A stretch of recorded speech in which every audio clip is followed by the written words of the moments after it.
commencer, eh bien, on va parler de la révélation de Bolt sur Ronaldo. L'athlète le plus rapide de l'histoire, Usain Bolt, a pris sa retraite à l'été 2017. Le champion jamaïcain estime que Cristiano Ronaldo aurait une plus grosse pointe de vitesse que lui s'il n'avait pas quitté les pistes. Lors d'un entretien accordé à Marca, Bolt a expliqué clairement qu'il perdrait s'il faisait la course aujourd'hui avec CR7. Bon. Oui, mais c'est normal, il est retraité, il n'est plus en activité, donc il ne participe plus aux compétitions, il ne se maintient pas en jambes. Dernièrement, on a vu son anniversaire qui a causé une grosse polémique du côté de la Jamaïque, présence de beaucoup de stars. Il a dû être mis sous quarantaine à cause d'une contamination à la Covid-19. Mais Bolt le dit, et il le dit si bien, parce que Cristiano Ronaldo, figurez-vous qu'il était flashé à 34 ans, à 34,62 km/h, ce qui n'est pratiquement du jamais vu pour un joueur de son âge. C'est dire comment l'homme se mettait en très bonne condition physique. Mais il y a quelqu'un qui fait mieux que Cristiano Ronaldo quand même, qui est le jeune Kylian Mbappé, qui lui a été flashé à 38 km/h. Donc c'est vrai que pour l'instant, il se compare à un de ses promotionnaires, mais on voit déjà en boxe, comme on appelle les retours de certains combats. Pourquoi pas un 100 mètres plat entre Cristiano Ronaldo et Usain Bolt. Voilà, on verra ce que cela va donner. Mais c'est quand même étonnant, hein. Je ne sais pas ce que vous en pensez, parce qu'on a plutôt l'habitude de voir Usain Bolt assez fier de ses performances et tout. Et puis là, faire preuve quand même de cette humilité, ça m'a un peu étonné. Pas vous? Non, en fait, c'est un bel hommage qu'il rend à Cristiano Ronaldo pour mettre en avant son professionnalisme, son sens du travail, sa capacité à se maintenir en forme même à 35 ans. C'est ce respect-là, en fait. Parce qu'en fait, il y a une vidéo publicitaire là, dans laquelle Ronaldo fait 3 secondes 65 centièmes sur 25 mètres. Si on multiplie par 4 pour faire les 100 mètres, il est très loin d'Usain Bolt. Parce que quand même, Usain Bolt, c'est 2 records. Il a 9,58 aux 100 mètres et 19,19 aux 200 mètres. Des records battus en 2009 et qui, à mon avis, vont durer très, très longtemps. Parce que même aujourd'hui, si on ramène à la compétition le grand Carl Lewis, l'Américain, si on ramène Ben Johnson, le Canadien, ou même Frankie Frédéric, le Namibien, ils auront du mal à tenir la distance sur les 2 records de Usain Bolt. Mais à mon avis, c'est un hommage qu'il lui rend parce qu'il précise bien, en ce moment, il me battrait. Mais ça veut dire que lui, il ne travaille pas en ce moment. Il est retraité, une retraite dorée, il s'amuse, il prend du plaisir. Pendant que Cristiano Ronaldo, à 35 ans, est toujours aussi performant avec la Juventus de Turin. Moi, je suis sûr que c'est une invitation. Je suis sûr que c'est une invitation parce que ce sont des hommes de médias, ce sont des hommes de business. C'est sûrement un teasing, comme on le dit, hein, pour employer cet anglicisme, pour inviter Cristiano Ronaldo, pourquoi pas, à faire une course avec lui. Moi, j'espère pouvoir voir cette course. Floyd Mayweather, McGregor, à la Floyd Mayweather, McGregor. Voilà. Bon, pourquoi pas. Usain Bolt est plutôt focalisé sur la reprise. Il voudrait même jouer en Angleterre. Oui. Paraît-il, donc peut-être qu'il voudrait croiser Cristiano Ronaldo, la Juventus, contre une équipe anglaise. Peut-être ça, mais sur la piste de course, je ne pense pas. Ouais. Ça va faire 9 secondes de bonheur. Non, je pense que Usain Bolt, c'est un grand champion, il faut le reconnaître. Cristiano aussi, c'est pareil. J'aimerais vraiment bien les voir en train de courir les deux sur 100 mètres là. Ce sera très intéressant. En tout cas, ce sera un super coup marketing. Pas mal d'argent, je pense. Voilà. Un super coup de com. Voilà. Bon, écoutez, si ça se fait, on vous tiendra informé. Et on fera tout pour y être, ne vous inquiétez pas. Quoi? Bimpe, bon, là, je sais pas. Hein. On va plaider pour ça. Allez, on poursuit avec un mot d'automobile. Le Dakar repart en Arabie Saoudite.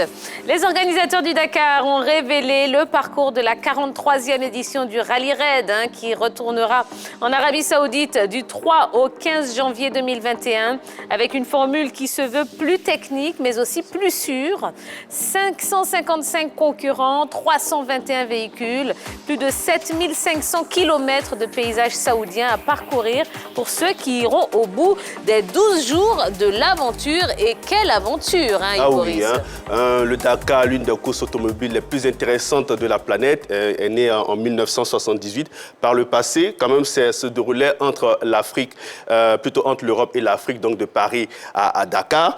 Et depuis l'avènement du djihadisme et l'insécurité qui règne dans le Sahel, eh bien, le tour a été délocalisé. D'abord, on est parti en Amérique du Sud, et puis là, aujourd'hui, on se retrouve en Asie. organisée dans le Moyen-Orient, notamment en Arabie Saoudite. Ce sera la deuxième année consécutive où cette course va se dérouler.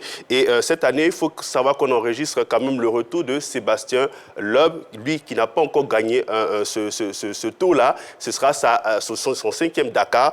Eh bien, il a laissé entendre qu'il va se battre pour les premières places. Eh bien, cela montre tout simplement que cette édition sera très disputée cette année. Oui, elle sera belle cette édition. Dans l'immense désert saoudien, on sera dans le nord du pays. Il y aura tout un spectacle, du désert, du sable, des canyons, des dunes, tout ce qu'il faut. C'est une boucle, à partir de Jeddah pour revenir à Jeddah. 7600 km, c'est beaucoup, 12 étapes. Il faut savoir que le rallye Dakar a fait 30 ans en Afrique. Ensuite, 11 ans en Amérique latine. Et là, depuis l'année dernière, c'est pour 5 ans. Et on s'est retrouvé du côté de l'Arabie Saoudite. Donc, on fait un peu le tour du monde pour réussir. J'ai vu que c'était pour relancer un peu l'intérêt du public par rapport à cette grande compétition. Oui, c'est une compétition sportive, mais c'est aussi, je veux dire, une grande compétition de défis, de valeurs humaines, de rapprochement, de spectacle. Et bon, on sera servi encore avec cette compétition, notamment en Arabie Saoudite, où il y aura du très bon spectacle. Et on espère que les grosses cylindrées là vont nous donner du spectacle et du plaisir dans cet immense désert saoudien. En tout cas, il y a un spectacle qui sera garanti. Oui, alors le spectacle sera garanti. On a compris. Voilà, il y aura le spectacle sera spectacle. garanti, mais c'est quand même triste. C'est triste parce que cette compétition-là ne se tient plus en Afrique, au Sénégal, Dakar. Voilà. Ça garde le nom, mais il n'y a plus l'esprit de l'Afrique, malheureusement, à cause du terrorisme et tout. Donc, c'est triste en fait. Voilà. Ça perd, il manque quelque chose. Particularité, bien évidemment. Moi, j'aurais souhaité, pourquoi pas, voir un autre pays africain au moins accueillir l'une de ces éditions. On sait qu'on a des beaux déserts tant au nord qu'en Afrique australe. On a des beaux déserts en Namibie, par exemple. Ouais. Donc, pourquoi ne pas essayer de ramener la compétition petit à petit en Afrique, essayer de retracer un circuit beaucoup plus sûr pour les différents athlètes. Parce qu'aujourd'hui, le Dakar, ce n'est plus, à mon sens, l'esprit premier de la compétition, qui était une compétition de fraternité et de rapprochement entre la France et les Africains. Le départ était donné depuis Paris pour s'achever du côté de Dakar. Juste, c'est devenu un gros business derrière lequel toutes les grandes nations courent. Et on aimerait que ce Dakar-là retrouve un peu son lieu d'origine. Ça porte quand même le nom d'une grande capitale africaine. Et voilà, moi, c'est mon souhait pour les organisateurs de revoir le Dakar sur le continent africain. On leur passera un petit coup de fil, ne vous inquiétez pas. Oui, on ne peut pas faire de boucle à Ebim. Il y a beaucoup de raisons qui expliquent ça. D'accord, très bien. Allez, on poursuit avec du basketball. Le All-Star Game d'Indianapolis reporté. Indianapolis devait accueillir le All-Star Game 2021 du 12 au 14 février prochain. Eh bien, ce ne sera pas le cas. La NBA et les Indiana Pacers ont annoncé ce mercredi de concert que la Bankers Life Fieldhouse recevra l'événement non pas en 2021, mais plutôt en 2024. Coronavirus oblige. Rappelons que Cleveland et Salt Lake City doivent respectivement organiser le match des étoiles en 2022 et 2023. Alors, c'est forcément une déception pour la communauté locale qui attendait cette organisation-là depuis 1985. Ils attendaient tout ce beau monde-là. On sait que c'est un événement, quand même, c'est un week-end assez festif du côté de l'Indiana, mais ça ne pourra pas se faire à cause du coronavirus et de tout ce qui va avec. Par contre, il y aura une autre compétition qui se tiendra toujours à l'Indianapolis, la March Madness 2021, qui est un championnat de l'élite du basketball universitaire de la première division. Ce tournoi-là se tiendra en lieu et place de celui qui a été proposé. Donc, malheureusement, encore, le coronavirus ne permet pas qu'on puisse faire un autre tournoi, mais on espère que jusqu'à l'année, c'est en 2024 qu'ils pourront organiser ce tournoi. On espère que, bien évidemment, cela pourra se faire. Bon, j'ai un peu de mal à saisir quand même. C'est-à-dire qu'on annule le All-Star Game. Bon, voilà, si on veut être terre à terre. On annule le All-Star Game, pour cause de coronavirus. Et on organise on organise une compétition universitaire. Dans laquelle il y a moins de monde qui participe parce qu'ils ont dit que le All-Star Game est un événement très festif qui envoie plusieurs personnes. Donc, pour ne pas que la maladie puisse se propager, on préfère jouer. Avec plusieurs challenges également, voilà. Mais alors, pourquoi ne pas avoir fait comme ils l'ont fait pour les playoffs, les mettre dans une bulle, jouer sans public, ça aurait été aussi une solution. Absolument. Pour les playoffs, on a joué sans public, ça a été des très beaux matchs avec du spectacle. Bon, là, je veux dire, il y a des enjeux, il y a beaucoup d'enjeux quand même concernant ce genre de compétition avec des intérêts divergents. C'est peut-être ça qui explique, mais je pense qu'on aurait pu vraiment faire exactement comme les playoffs, parce qu'on a joué sans public. Et LeBron James et ses amis nous ont servi du spectacle. spectacle. Donc on aurait pu faire ça. Ils vont priver tout simplement la team LeBron, pourquoi pas, d'une 4e victoire consécutive. Parce qu'il faut noter que sur les 3 derniers All-Star Games, LeBron James a battu l'équipe de Stephen Curry et l'équipe des amis de Gianni Antetokounmpo. Ouais. Voilà. Antetokounmpo. On n'a pas Rijo sur le plateau. Antetokounmpo. C'est très difficile pour moi de prononcer. Voilà, excusez-moi. Donc, la team LeBron sera forcément privée, pourquoi pas, d'un autre succès. On sait qu'il est très en jambes. Mais bon, on attendra le début de la NBA pour se contenter de ce championnat et penser à autre chose. Parce que c'est vraiment un crève-cœur de ne pas avoir cette compétition. C'est un grand rendez-vous, hein, le All-Star Game. Hein. Ça, on ne va pas se mentir. Mais bon, comme vous dites, on attend le début de la NBA. On rappelle que la NBA commence donc le 12 décembre. Effectivement. Voilà, donc il y a plus longtemps à attendre. Ne vous inquiétez pas. Hein. Allez, on poursuit avec notre page football. On commence avec la Ligue des champions de la CAF 2020. La finale se jouera à huis clos. La finale de la Ligue des champions d'Afrique entre Al Ahly et Zamalek se jouera ce vendredi à huis clos au Caire en raison de la situation. Dans un communiqué commun, la CAF et la fédération égyptienne ont justifié leur décision en assurant que leur priorité absolue était d'assurer la sécurité des familles du football égyptienne et africaine. Rappelons que cette finale se jouera au stade international du Caire. Oui, un vrai huis clos ce vendredi pour cette finale de la Ligue des champions au stade du Caire. Les 74 000 places du stade seront très très vides, c'est dommage. Mais enfin, Covid oblige. Eh bien, ce sont les deux meilleures équipes du continent en ce moment qui sont sorties victorieuses de leur duel face aux Marocains lors des demi-finales. On a l'équipe du Al Ahly qui a 8 titres de champion et l'équipe du Zamalek qui a 5 titres de champion. C'est une finale inédite entre ces deux grosses machines égyptiennes. Cette finale-là va se jouer dans un contexte assez particulier parce que quand on a regardé l'effectif des deux équipes, eh bien, il y a plus d'une dizaine de joueurs qui sont touchés par la Covid. Certains sont en convalescence, d'autres sont en quarantaine. Donc, ça va être deux équipes fortement diminuées par rapport donc, à cette finale, mais elle va se jouer quand même. Cette finale est un peu un défi pour la CAF et la Fédération égyptienne de football qui va montrer aux yeux du monde qu'elle est capable d'organiser un grand match dans ce contexte et sans public. Parce que quand ils disent ça, ils répondent un peu à tous ceux qui estiment que sur le continent européen, eh bien, on a fini la finale, la Ligue des champions de la saison dernière, on a repris les championnats, on a repris la Ligue des champions, on a presque fini d'ailleurs les phases de poule, bientôt les phases d'élimination directe. Et là, nous les Africains, nous sommes en train de finir maintenant la Ligue des champions de la saison qui finit bon. Donc c'est une belle réponse. On espère que la finale sera très très belle, qu'il y aura du spectacle et que Al Ahly et Zamalek vont nous produire un spectacle digne de ces deux grandes équipes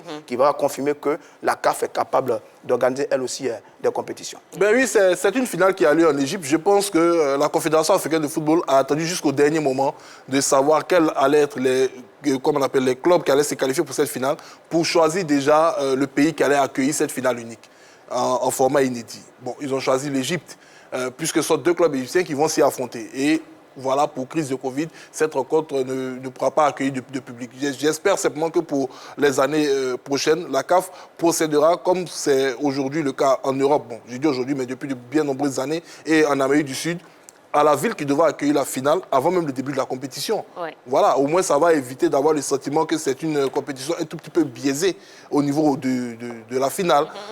On verra ce que cela va donner. De toute façon, ça sera forcément une très grande opposition entre le Zamalek et la formation du National Al Ahly du Caire.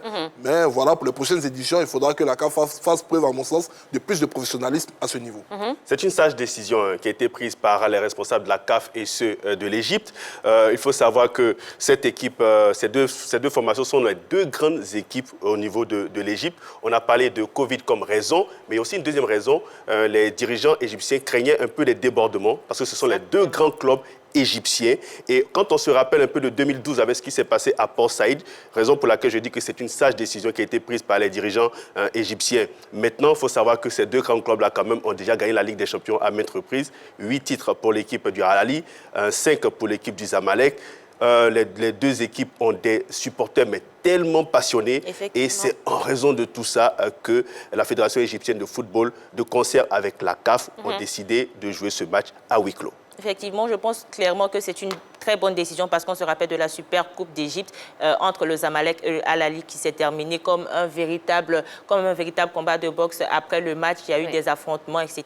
Donc, c'est une très sage décision. Par contre, par rapport aux joueurs du Al Ahly et du Zamalek, ce sont au total 6 joueurs, 3 de part et d'autre qui sont infectés par le coronavirus. Au Al Ahly, il y a Walid Soliman, Sali Goma, Ali Dieng. Et le Zamalek, il y a Youssef Obama. Bon, ce n'est pas le fils de Barack Obama ni son parent, mais ce sont ces joueurs-là qui ont été contaminés. Donc, on est censé être plus rassurés. Voilà. Donc, ce sont ces joueurs-là qui ont été contaminés par le coronavirus. Il y en a au total 6. Je voudrais dédouaner un peu la CAF sur la formule. Parce qu'au début, la finale de la Ligue des Champions était prévue au Maroc et la finale de la Coupe CAF était prévue du côté du Cameroun, en une sorte de Final Four. Et puis, en fonction de l'évolution de la situation, sur le dernier communiqué qui a été fait, la finale devait se jouer en Égypte.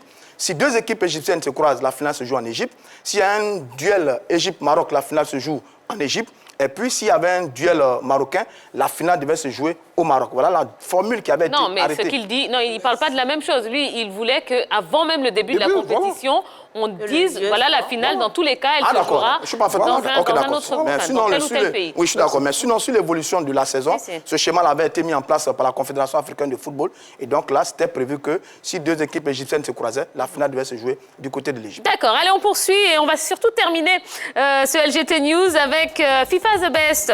Oui, Navas et Neuer nommés. Après les différents joueurs et entraîneurs nommés, eh bien c'est au tour des gardiens. Récompensé l'an passé, Alisson Becker remet son titre en jeu après avoir remporté la Première Ligue avec Liverpool. Navas et Neuer, les 2 finalistes de la C1 dernière, sont eux aussi présents, tout comme Courtois, revenu en très très bonne forme avec le Real Madrid. Son voisin madrilène, Jan Oblak, toujours aussi régulier, fait également partie des prétendants au même titre que Marc-André Ter Stegen. Je trouve que d'abord c'est une liste de 6 gardiens qui a été dressée. Je crois que ce sont les meilleurs qui ont été choisis dans cette liste-là. Maintenant, on a 2 constats à faire. Le premier constat, c'est que le championnat le plus représenté est la Liga avec 3 gardiens. On a Jan Oblak de l'Atlético Madrid, on a Ter Stegen du Barça et puis on a Thibaut Courtois du Real Madrid. Deuxième constat, le pays le plus représenté, c'est l'Allemagne avec ses 2 portiers de la National Mannschaft. Nous avons celui du Bayern Munich, Neuer, et puis Ter Stegen du Barça. Eh bien, quand on voit un peu ces 2 gardiens-là dans cette liste, on se dit tout de suite que l'Allemagne, véritablement, confirme cette tradition des grands gardiens. Je pense à Jens Lehmann, je pense à Oliver Kahn, je pense aussi à Sepp Maier, de très grands gardiens que l'Allemagne a connus. Mais cette année, il y a un gardien quand même pour moi qui se dégage de cette liste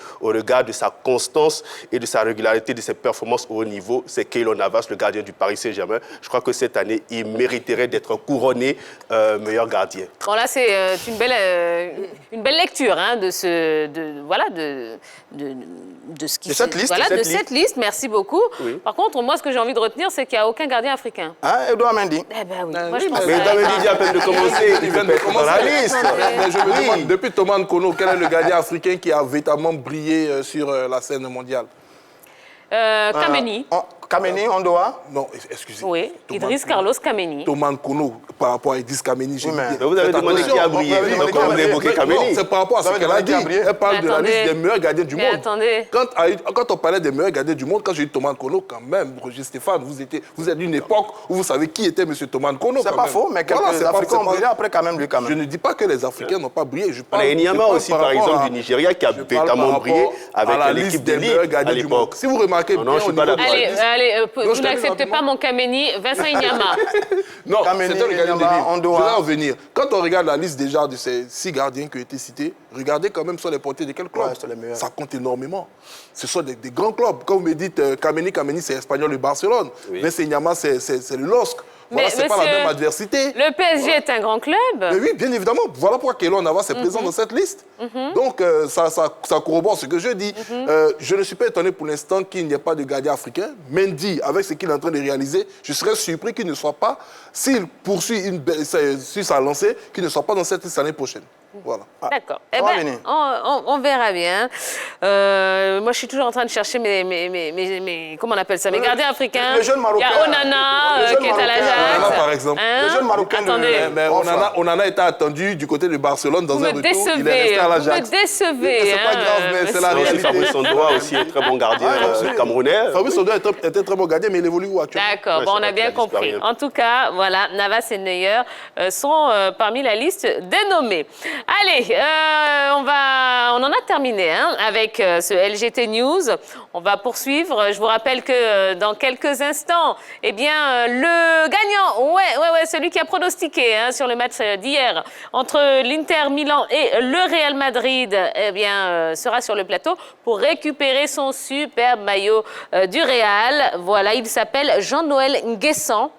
Je vous expliquerai dans un instant comment il a fait, hein, puisque on sera amené à vous reproposer hein, de gagner de nombreux cadeaux. Mais je vous expliquerai ça tout à l'heure quand il arrivera. Pour le moment, eh bien, on va passer au focus de ce soir.